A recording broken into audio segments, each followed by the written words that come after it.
Kalau dulu semasa ayah memang membuat regenerasi pembuatan topeng itu hampir ada sekitar 10-15 orang yang mau belajar untuk membuat. Tapi lama-kelamaan mereka itu berhenti karena memang kendala dari ada yang berkeluarga, ada yang pergi jauh untuk bekerja dan seperti itu. Nah, kalau sekarang kami hanya tinggal berenam orang.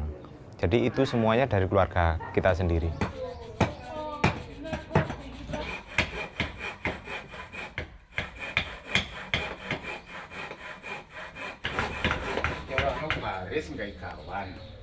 Namanya kesenian itu kesenangan, jadi itu adalah sampingan kesenangan kita, jadi bukan pokok untuk kita menghidupi keluarga gitu. Tapi lama-kelamaan saya berupaya bagaimana kesenian ini bisa dikelola untuk kehidupan sehari-hari. Nah, kemudian saya belajar dari pengalaman-pengalaman beliau, dari kakek, dari ayah saya, bahwa bagaimana caranya topeng ini bisa dikenalkan kepada masyarakat dengan harga yang murah dan juga itu bisa difungsikan.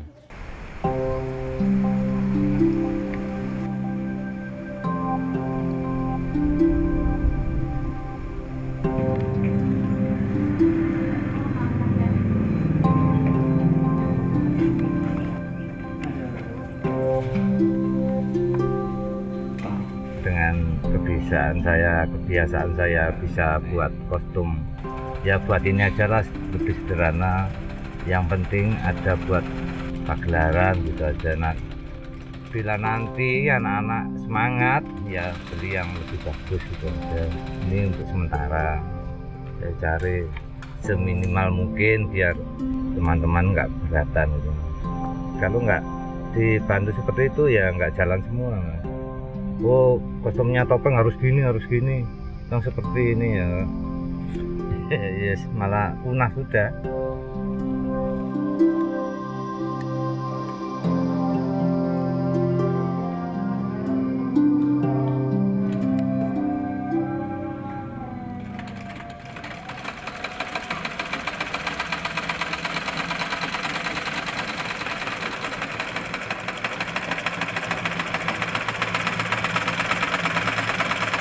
Kalau waktu pertama saya buat kostum itu malah Mas.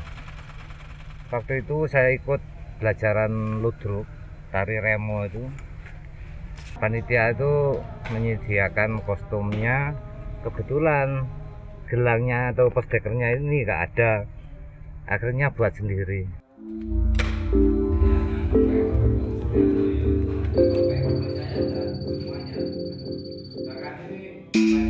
Seperti topeng itu sebenarnya saya ini nggak bakat, karena mau pinjam nggak berani, akhirnya buat sendiri.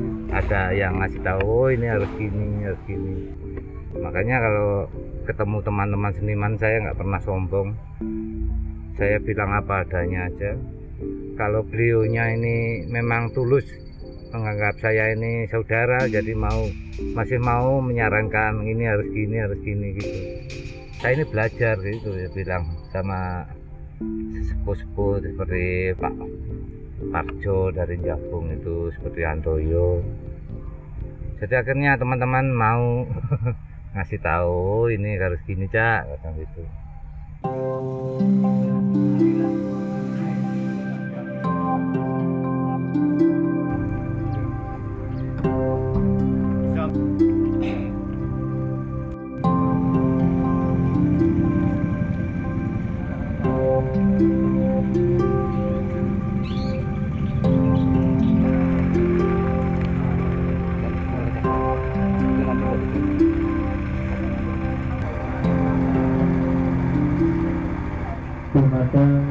Bapak tokoh agama, tokoh masyarakat ugi ingkang boten saged kula sebataken setunggal-setunggal. Bapak Ibu jamaah hajatan ingkang dahat kinurmatan panjenenganipun Bapak kami sepuh Dusun Kijombo ingkang tansah kapundi-pundi mungguing pengajap lan panjenengan sami monggo sami ndonga.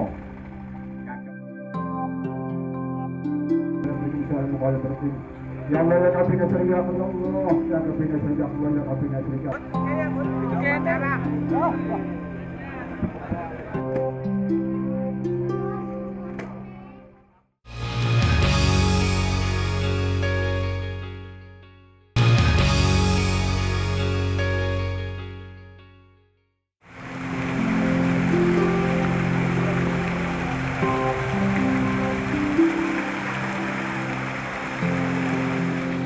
Bismillahirrahmanirrahim.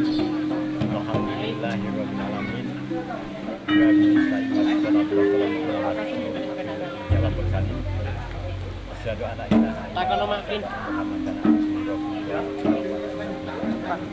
Kawula pribadi wonten ngriki nampi amanah dados sesulehipun rombongan pagelaran seni topeng Madya Utama ingkang badhe kagelar wonten ing Padepokan Babakan Sumber Topeng niki.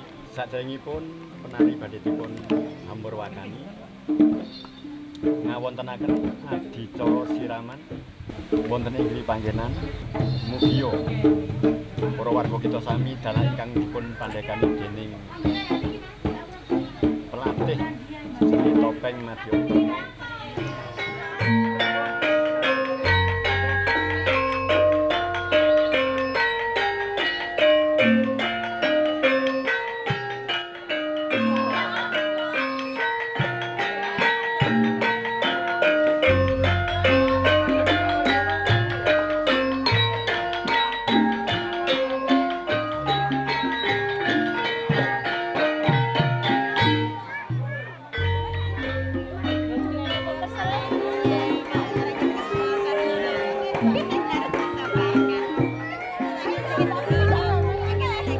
Tiap tahun sekali ya memang mempunyai hajat bersih desa, sudah menjadi adat istiadat warga Dusun Bijombo dengan diiringi seni tari, lalu siraman.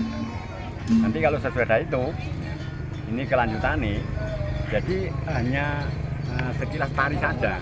Jadi kalau di Sumber Topeng ini, pendopo topeng ini enggak ada lakonnya, jadi hanya sekilas untuk tari. Ini menjadi sakral untuk warga Dusun Bijombo. Jadi nantinya kalau ke depan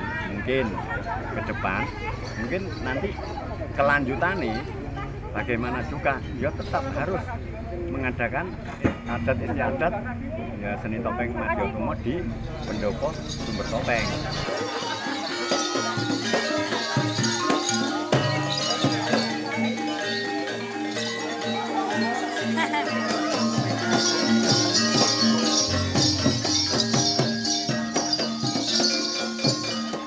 Maksud dan tujuan supaya tahun ke tahun warga masyarakat Dusun Bijombo Desa Wonosari kalau memang sudah melaksanakan adat kayak ini ya, memang tahun ke tahun itu bisa aman, bisa tentrem ya. Kalau enggak melaksanakan pementasan di Sumber Topeng, memang ada hal yang tidak diinginkan oleh warga masyarakat.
Sanggar Asmarobangun ini sebenarnya sudah lama ada, itu mulai tahun 1900. Jadi sudah mengalami 5 generasi sampai sekarang. Jadi generasinya ini namanya ada Mas Serun, kemudian Kiman, Karimun, terus Taselan, kemudian saya Hantoyo.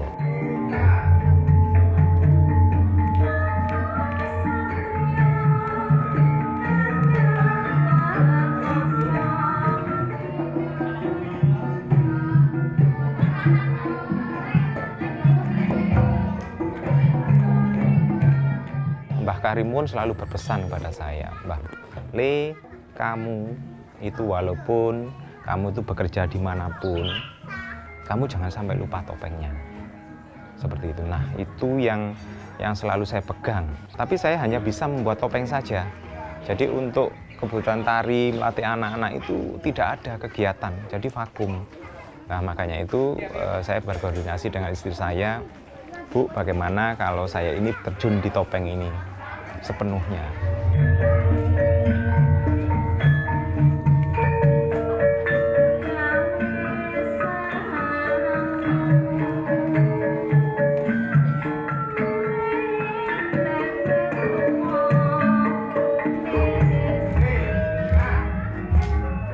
Dengan belajar seni tari mereka bisa memiliki pengalaman estetik ya. Pengalaman estetik itu tidak hanya sekedar mengolah bergerak badan, tetapi bagaimana juga mengolah rasa, ya, mengolah pikiran mereka, bagaimana mereka bisa tahu, mereka bisa belajar tentang sebuah karya seni, mengolah pengalaman-pengalaman itu.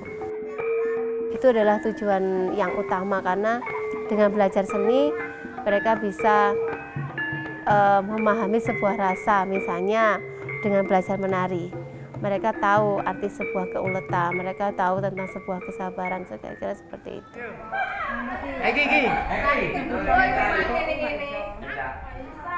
Kencai 7 8 tuh kapan manam jupan tandang Kemudian mereka juga bisa belajar dari karakter tokoh Panji Asmorobangun misalnya, yang begitu sabar. Nah, di situ anak itu bisa belajar tentang sebuah kesabaran. Misalnya dari tokoh Bapang yang dia gagah, yang dia lincah misalnya, bagaimana mereka bisa belajar dari tokoh Bapang tersebut. Nah, ini artinya belajar tari topeng itu tidak hanya sekedar belajar gerak, tapi bagaimana belajar rasa, belajar dari tokoh-tokohnya, belajar dari cerita-cerita yang ada.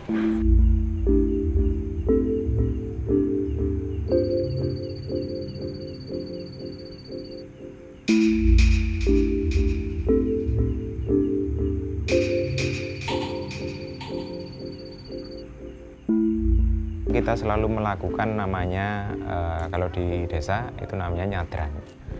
Jadi nyadran itu kita membawa ada jok bakal atau sajen, itu biasanya kita akan bawa ke tempat yang disucikan namanya bunden. Nah, itu kita biasanya di sana kita berdoa kepada Tuhan Yang Maha Esa, kepada leluhur, bahwa kita ditinggali lahan desa berupa Kedung Monggo dan juga kesenian berupa kesenian topeng Malang.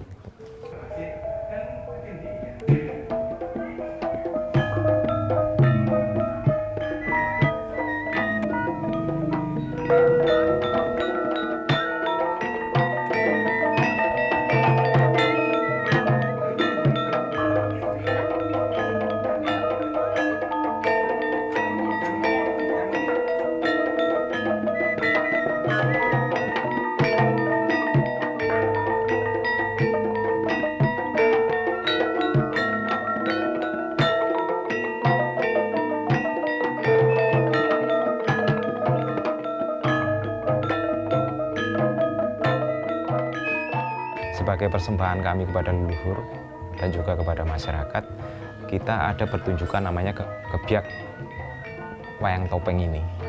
Jadi itu persembahannya untuk leluhur dan juga untuk dan kita masyarakat.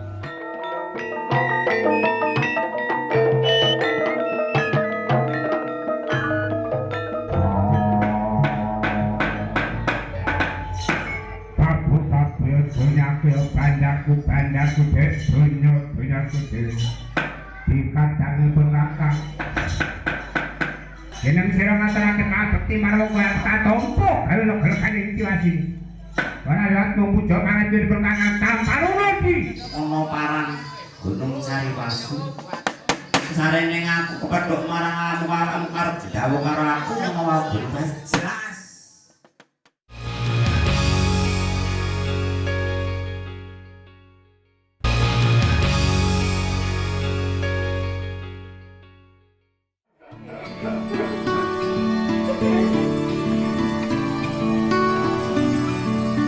There are so many types of woods.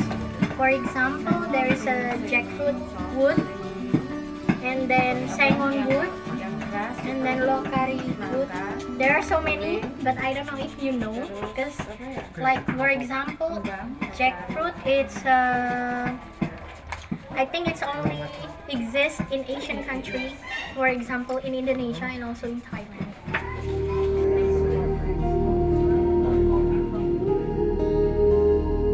Usually there is two. One is based on Mahabharata and Ramayana story from India, and the second is Panji dance based on the kingdom in Kediri in East Java. And now, like the government is trying to make it a heritage in UNESCO, and it will be announced on October. Kalau sekarang kita selain untuk membuat topeng dan juga untuk pertunjukan, memang kita sekarang membuat paket pembelajaran untuk orang-orang asing dan orang-orang lokal. Dan itu adalah salah satu sarana kami untuk mengenalkan kesenian topeng ini kepada masyarakat. Yes, compliment from it.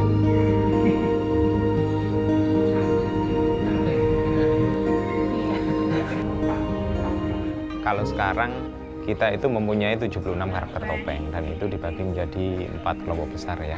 Yang pertama itu tokoh protagonis, itu contohnya tokoh Panji. Dia punya ciri-ciri mata gabahan, kemudian hidung pangotan. Dia tidak mempunyai taring, jadi hanya senyum. Kemudian di ragam hiasnya dia memakai motif bunga, daun, dan sulut. Yang kedua tokoh antagonis, itu matanya kedelen, kemudian dia mempunyai taring, dan ragam hiasnya itu ada ragam hias binatang yang dipakai. Jadi binatangnya itu yang dipakai ada 3, ada garuda, gajah, sama naga. Itu adalah perlambang hewan-hewan yang paling kuat gitu. Kemudian yang ketiga tokoh abdi atau pembantu, itu biasanya bentuknya lucu-lucu, jadi itu penggambaran orang desa, jadi dia tidak mempunyai ragam hias di atasnya. Yang keempat adalah tokoh-tokoh binatang. Tokoh binatang ini memang binatang betulan, jadi misalkan contohnya ada celeng serenggi, ada lembu gumarang, ada laler hijau, dan masih banyak lagi. Itu deh, maksudnya paham nggak dengan nilai-nilai itu? Paham nggak sih, paham. Nah, aku nggak sengaja nggak wani. Tapi sana ngajari yoga untuk berdoa, ngajari. Nah, berdoa aku nggak ngajari, tapi aku nyampe iki nggak yo tanggungnya untuk nggak kepingin hari ini apik ya. Tapi tetap jalurnya ya tetap nang kuasa orang. Saya ini masa kecilnya tidak mau untuk belajar sama membuat topeng, itu tidak mau. Jadi ini karena ayah itu meninggal dan tulang punggung keluarga itu adalah ayah saya itu. Pekerjaannya itu hanya membuat topeng. Nah, makanya pada waktu setelah ayah saya meninggal, ibu itu dapat pesanan dari Surabaya waktu itu. Nah, terus kemudian ibu itu bilang pada saya, "Le, kita ini mendapatkan pesanan topeng. Kalau topeng ini tidak kita kerjakan, kita tidak akan dapat uang untuk makan. Nah, tapi atas panduannya Mbah Mun, topeng itu jadi." Nah, itu menurut saya sangat, saya itu sangat punya, ternyata saya itu bisa membuat topeng. Nah, itu membuat tantangan terus menerus untuk bisa belajar membuat topeng.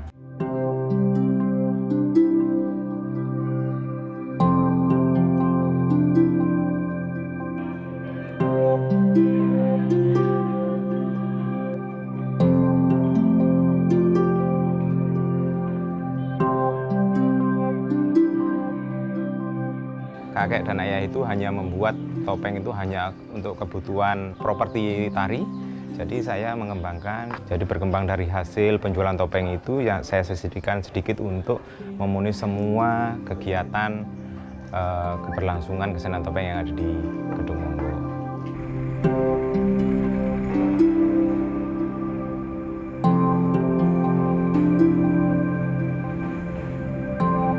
Harapan saya itu khususnya untuk anak-anak muda sekarang dan juga untuk masyarakat luas ya. Kita ini punya kesenian yang menurut saya sangat luar biasa. Jadi kesenian ini di sana mengandung pembelajaran hidup yang baik. Dan menurut saya, ayolah kita belajar kesenian kita sendiri. Jadi kesenian yang sangat bagus ini. Jadi sebelum kita mengenal kesenian-kesenian yang datang dari negara-negara orang lain.